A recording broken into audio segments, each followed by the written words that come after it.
LinkedIn is pretty great at a lot of things, like helping you tap into the latest trends and insights in your field. We cannot stop your coworker from tapping her pencil. LinkedIn can help you find new jobs that align with your career goals. We cannot help you find the source of that weird smell in the office fridge. Ew. And while we can't stop your coworkers from bringing their hobbies into the office, LinkedIn can help you bring your career to the next level. LinkedIn is the network that works for you. Welcome to the Sportsman's Voice Roundup, your weekly look at conservation and sporting community news happening across the nation and on the Hill. Thanks for tuning in. This is the TSV Roundup. Another Wednesday is upon us, ladies and gentlemen, so that means it is your weekly look at conservation news from around the nation for the week of February 16th, 2026. This week's lead story, we once again get to sit down with Chris Horton. We're talking about the South Atlantic red snapper season. Once again, getting an update there. So Chris will be in here momentarily. We'll head up my way and give you a follow-up, like I told you a couple weeks ago, to our right to hunt and fish hearing in New Hampshire to let you know how that went. The Southeast is moving with some priority policy that we have here at CSF. Mark Lance reports.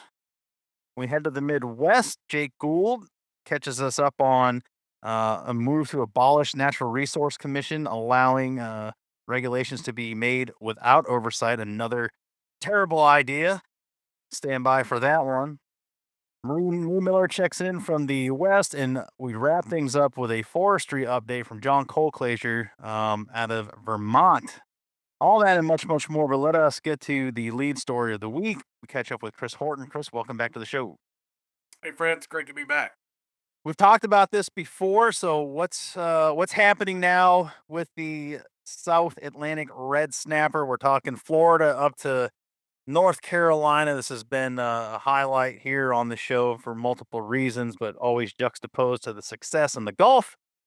How the Southern Atlantic states could do better, maybe emulate that. Where are we at right now for this middle of February? Yeah, Fred, we got some pretty exciting news to talk about today. Yeah, as we've talked about in the past, the Gulf region, we faced very short 3-day federal seasons years ago, decades ago, and the way we got out of that management box and the problem there was the same problem in the South Atlantic. It was the Marine Recreational Information Program, or sometimes called MREP, which is the federal data collection program. It's just not meant to do what it's being asked to do for the specific in-season management of fisheries. So all the Gulf states started developing their own data collection programs. They didn't really coordinate with one another too much. They tried to develop programs to get better data, but based on kind of their anglers and their preferences. So um, it, they've all developed very successful programs. One of the challenges is their data is all a little bit slightly different, so it doesn't mesh all that well. So they're going through a process now of making it mesh a little bit better, so it can be used just directly in the stock assessments and not have to rely on calibrating to MREP. Say all that, it's highly successful in the Gulf because we went from 3 days to over 100 days for many states last year. On the flip side, on the other coast, on the Atlantic coast, the red snapper season over there was just 2 days this year, which was 1 day longer than last year. But Doubled it. it's it's just very difficult for anglers to swallow because they're seeing more red snapper than they've ever seen in their life, and the data shows that. I mean, we have the highest biomass we've ever seen, but we have the lowest or the shortest seasons, and much of that reason is because MREP, again, the Federal Data Collection Program, estimates that we're catching a lot of fish out of season, and a significant portion of those die after being released. So even though they're being released and they may swim off, there will be a few die, but the estimates of discards it's off the charts. So we've been pushing since 2020, right after the Gulf um, state management program went into place because they had their state data collection programs up and running. NOAA just gave them the authority to manage their recreational quota. Since that time, and because of the success in the Gulf, we've been really pushing the South Atlantic states to, stand up your own data collection programs. Let's see if we can get out of this box. So fast forward, a lot of meetings with the states over the last couple of years by CSF and a number of our partners out there, CCA, ASA, CSP, Yamaha. We've just been trying to encourage them. The reluctance of, they saw some of the challenges with the different Gulf states not having the same way that they're measuring fish and having to recalibrate back to MREP. So they were actually in a really good position, and that's what we told them is that look, y'all can learn a lot from the Gulf, which is successful, but had some.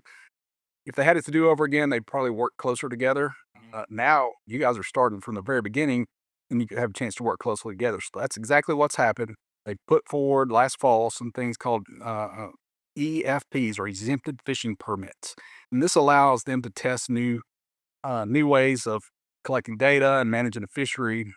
So they've got EFP applications that were before NOAA, and NOAA has just this morning or last week published in the Federal Register a comment period for 25 days that they are going to move forward with these proposals. And what it's going to do is Florida's asking for a 39-day season, and Georgia, South Carolina, and North Carolina are asking, which much they have much less fishing pressure for red snapper there than Florida, but they're asking for 62 days. Concurrent with that, they're going to have some new data collection programs that they're piloting and testing. And the important part is it requires mandatory reporting. So if you're going to participate in these EFPs and go out and catch red snapper, you're going to have to report, and you're going to have a saltwater license. And I believe in South Carolina and Georgia, you also have to have basically it's kind of a reef fish endorsement where you're fishing that says that you're fishing going to be fishing offshore for red snapper, because that's one of the biggest challenges. MRIP doesn't separate that. It doesn't separate the trout or the red drum or redfish fishermen from the offshore fishermen. So if you can identify that universe of anglers, you can get better, more precise data just on those that are fishing for red snapper or grouper. So it's going to require, like I said, mandatory reporting in Georgia, South Carolina, and North Carolina. Florida, because of the Gulf, they already had the state reef fish survey, so they already have a successful program in place, and that's not going to change too much. They are going to test a voluntary reporting program, but anyway, it's just great news. We're starting off with a chance to have a much longer red snapper season to collect much better data, and we're right on the cusp of that becoming a reality. But we really need anglers to engage and write in support of state management in the South Atlantic. Now, I don't know if it's a function of where we're at on the calendar. It just seems like there's more calls to action going out and just really trying to coach neighbors and people in the community into engaging. And it just feels more magnetized this year than ever.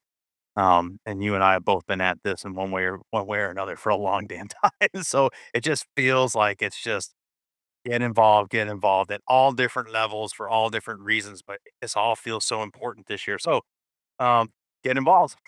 You got to heed the call, and so many of these, as we've been showing, it we're not asking you to write these long letters, and you have to become an expert on it as a citizen, as a licensed purchaser, as individuals that contribute to the system. Simply going on to that committee wherever this bill is and just registering your support. Most of the time, it's just I support, submit, and it doesn't take you very long. So if you're so inclined and you want to be moved to write your thoughts on paper and email that in, that's great too. It'll be there for the record, but it can be just as simple as saying support and hit submit and you're good to go. Absolutely, yeah. In the written version of the article in TSV, I've got the link in there. It goes right to the Federal Register. Sure. Your comments, hit submit. But yeah, you're right. I mean, all you got to say is I support. I support this direction for states. I support red snapper fishing in the South Atlantic and the states managing that. And hit submit, and your voice is heard, and it does make a difference. It makes a big difference. Huge difference. And we're going to get into that with my New Hampshire update. But when those committees are looking at the ratios of how many how many good imprints or support imprints do we have against the opposed, they listen and they're like, well, the community has spoken, and these are they're all relative because they're all from these states, so it all matters. But yeah, well said. One quick question before we get out of here. I just wanted to clarify. You mentioned that there was a measure of out of season catch and kill depredation on the putback. The I'm guessing this was NOAA. I'm doing the air finger quote. A. How do they know if we're not self-reporting? Is this just a big wild guess, which has been the folly of MRIP to begin with? We used to call it, back in grad school, just a swag, a scientific wild ass guess, is kind of where it is.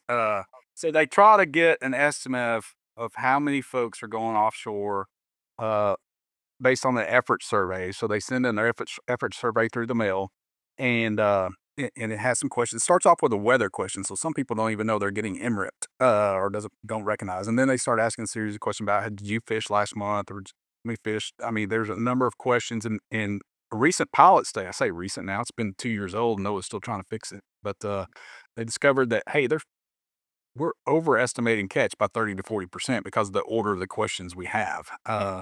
So it's just not a very efficient way to collect the information. But regardless, that's what we're using right now.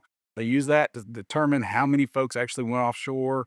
They take the dockside encounters, the second part of MRIP, where they have creel surveys or creel clerks at the docks checking people when they come in, and based on the number of people that caught fish that day, they multiply that times the number of estimates they've got in that mail survey. People went offshore, so that's how many fish they guessed that we were caught. And then of those that are released or they estimate to be released, there's an estimate of how many of those fish die. I believe, and don't quote me. Well, going to be quoting myself on this, but it's somewhere in that 25 to 35% range of all the fish that are released. The reef fish are going to die. So the thing is, when you have a healthy rebuilding population, you're catching so many fish and having to turn them back because you're trying to fish for something else. But red snapper's closed, but you're releasing so many red snapper, that percentage starts to add up pretty quick. That estimate of a 25%, 30% mortality on those that you release, and what's happening is MRIP is estimating that we're catching our entire quota of red snapper when the season's closed, but they're dying when we release them. So this is a way to open the season up a little bit more, get better data, and try to convert those estimated dead discards into harvest. And what we found in the Gulf, certainly what we're seeing in the Gulf, is, you know, initially when you start these seasons, you're going to get a rush because it's new. Everybody gets to go fishing now. But what you see is just that effort, just tank over time because now I've got opportunities to go. I'm not slammed into 2 days. That's all I get to fish for them, and I'm going. But you may still only fish 2 days for the entire 60-day season because you get to pick your days, you get to pick your weather, and you get to work around other family obligations like birthday parties and baseball and softball games. So, what you see is pretty common is that the effort doesn't reflect the number of days. You're not going to see this huge effort that stays that same way for all 60 days. You're going to see a little bit of effort spread out over a much longer time. Well, there it is. I appreciate the explanation on that one. And again, make sure you do go to congressionalsportsman.org, check out the EPUB edition of the Sportsman's Voice, and utilize those in article links, as Chris said, so that you can just go in, put your name, I support, bam, you're done. 15 seconds, you're out, and you've done your part. Chris, great to catch up with you. Thanks so much. Thanks, Brett. All right, we'll see you. All right, my thanks to Chris. Once again, always good to catch up with him and hear what's going on. It is fascinating work and it's so diverse. There's just so much going on there. I mean a lot of our issues as well, but it just you get into the waterways, it just seems increasingly more complicated things that you don't think of every day. At any rate, we're gonna move on. Quick update here in New Hampshire, as I promised. We did have our hearing on February 3rd. That was for the House Fish and Game and Marine Resource Committee that is chaired by our co-chair and the bill sponsor for CACR 15, Rep. Jim Spillane. Um, I think in short, our side, the support side, came out shining pretty well. Uh, Standard practice, anti rhetoric, and personalities were in the house. We literally expected the same people to show up as they always do, and they do. So that was, that opposition was kind of baked in the cake. Nothing really egregious. They all that oppose kind of have the same talking points. Obviously, when I got up to speak and had the punch list of what the bill doesn't do that we reported on last week or 2 weeks ago, rather.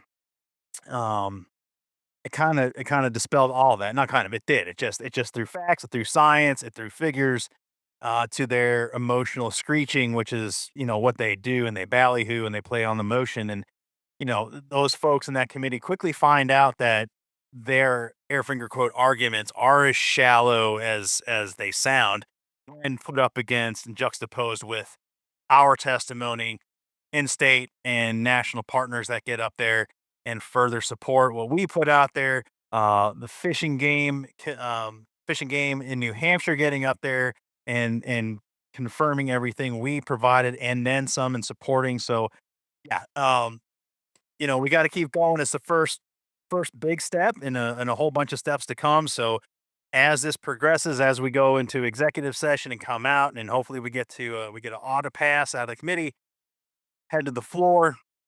We'll have our work cut out for us a bit there, and certainly we're working with the general court members there. We are working with our partners to have conversations and answer questions and put concerns at ease because in totality, nothing changes, as we've said with this, other than it just solidifies our right, codifies our right in our New Hampshire state constitution so that we always have hunting, fishing, and traditional methods of harvest in perpetuity. So, anyway, that's our report from New Hampshire.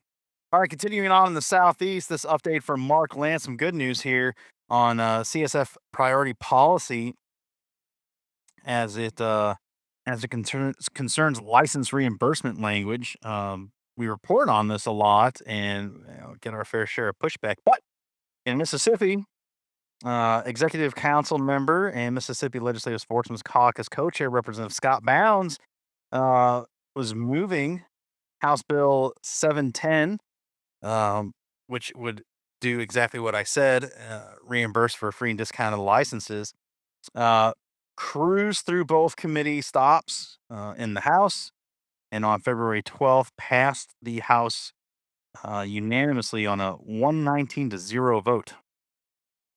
Certainly, as we reported before and reporting now, CSF definitely led the charge in having the legislation introduced and provided the testimony and support. Additionally, on February 12th, HB 1361, which was authored by caucus member Representative Bill Kincaid and aims to establish a mandatory game check program for whitetail deer, passed the House of Representatives 62 to 44. CSF also submitted our support for 1361. Great news there for Mark. Obviously, we'll continue to bring updates as that piece of priority policy moves through. Such a big win if we can get that, because then everybody wins. Uh, those folks they want to give the licenses to that are probably definitely deserving. Love to see that. Love getting people out there, especially if a cheaper license or a free license helps. And then backfilling that so that the agency is not missing out on that critical funding so that those special people and everyone else get to enjoy the mission delivery on the ground from the Mississippi Fish and Game Department, whatever they're called down there. Sorry, Mississippi, but you know what I mean. So it all works together. Everybody wins on this one, so definitely look forward to from hearing from Mark, from Rep Bounds there, and the good work they're doing in Mississippi. All right, this from the Midwest from Jake Gould. We are discussing probably one of the most recent contentious and controversial topics in drone assisted game recovery legislation.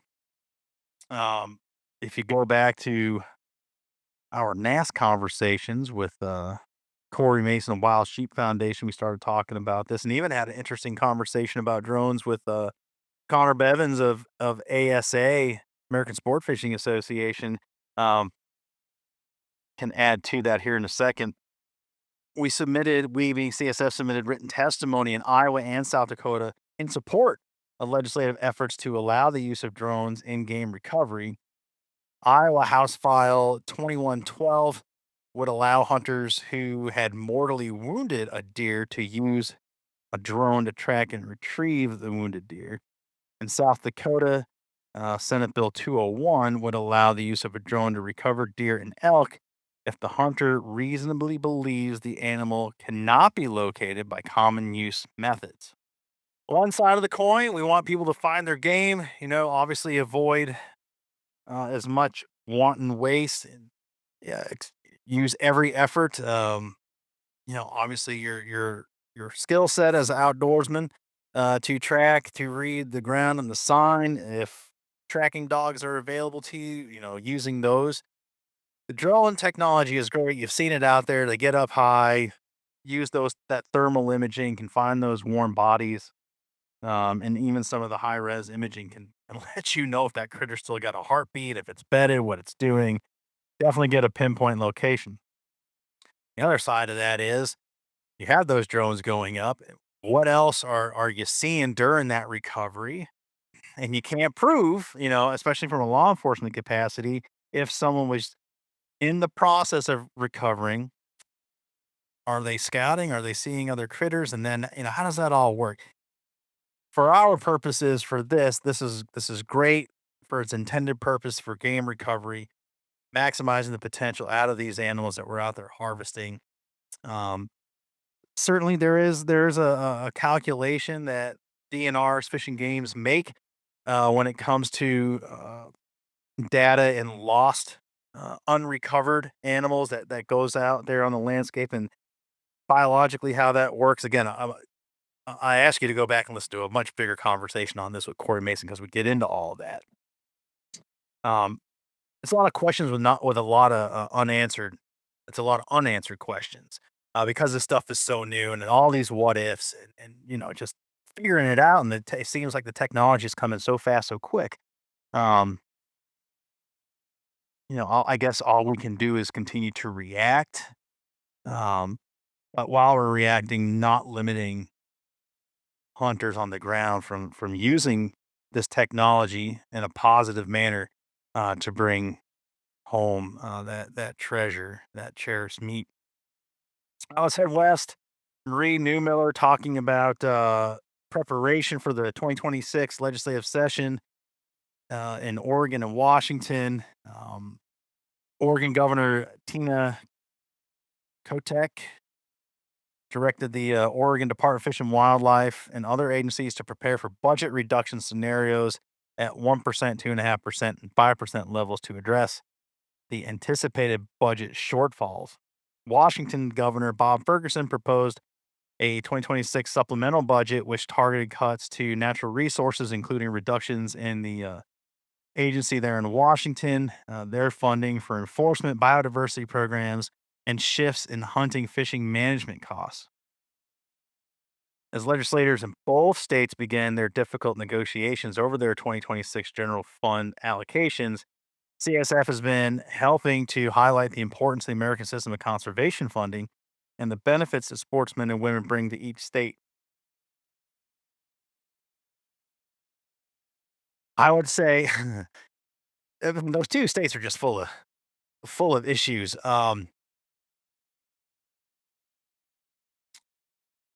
Oregon of the two, especially these budget issues,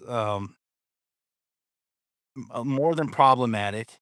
You have two states that are not friendly to sound wildlife management, to our community, our place in wildlife management, science-based wildlife management. And I say we hunters, anglers. You only need to look to Oregon for their IP 28, this horrible, horrendous idea of um, not only getting rid of hunting and angling in totality, but all consumptive practices of any protein, animal protein, and it might go deeper than that. The intent of that is to rid the state of hunting, trapping, and fishing, but it's let's just go cast a big net. Um, Again, two states wrought with issues and completely anti to our community. So a significant amount of advocacy from Marie and in-state partners part, at the very minimum, all citizens in Washington and Oregon should appreciate uh, the funding mechanism, whether they understand how it works or not. That education needs to be put out there, and there's so much ecotourism out there, beautiful, beautiful states to behold and recreate in. Um, you got to imagine those citizens are going to want that to continue, and if these cuts are going through, if they're looking at not letting the sporting community be a part of that, major problems ahead. So I'd like to say we can get a positive update from Marie, but we'll be not holding our breath, but we'll definitely bring it to you. All right, we're wrapping things up. Up in Vermont, this from John Colclazier. CSF backs U.S. Forest Service prescribed fire project in the Green Mountain State and the Green Mountain National Forest. On February 11th, CSF submitted a letter in support of NERFR. That was fun to say. The Northern Escarpment Ecological Restoration and Fire Resilience Project, NERFR. Again, it's fun to say. NERFR on the Green Mountain National Forest in Vermont. The NERFR project will use prescribed fire and other treatments to reduce fuel loads, promote oaks and other fire adaptive species, improve forest health, and enhance habitat diversity for wildlife. Despite claims from members of the public, the proposed prescribed fire treatments are science-based and scaled appropriately to move the project area towards the desired future conditions. Covered this stuff last week, talking about Montana and using prescribed burns. Vermont, another kind of crunchy state that the citizenry, because of decade-long campaigns talking about fire being terrible. I mean, again, acknowledging wildfires, out of control wildfires are terrible. Wildfire is natural. It helps clean things up, more so in the West. But because forest management has not been prescribed or executed in the prescriptive manner, what is natural no longer is beneficial because you have these massive fuel loads on the ground, and it does get out of hand. So these prescribed fires in the forest management, the floor, getting rid of and thinning these stands is incredibly important. And over here too in the east, I mean, we got really wet, mossy, like almost all year round wet forest. So I mean, it does take some time. But this last year, the whole Northeast in 2025 experienced drought we haven't experienced in 25, 30 years. So it got dry, and it allows for that fuel oil on the ground because our forests decompose so slowly up here. All the funguses and the mosses break that stuff down. We're typically not dry. But when it does dry out, that is certainly problematic. So NERFR, you can go check that out in John's article and check out everyone's article from this week. All the in-article links, going back to what Chris said, where you're registering your support for red snapper season of the Southeast Atlantic, or you're wanting to check out it and do a deeper dive on something like NERFR. I'm going to keep working it in because it's fun to say. Huge resource here. And again, the website, congressionalsportsman.org, congressionalsportsman.org. Sign up for the EPUB TSV. It's free to you.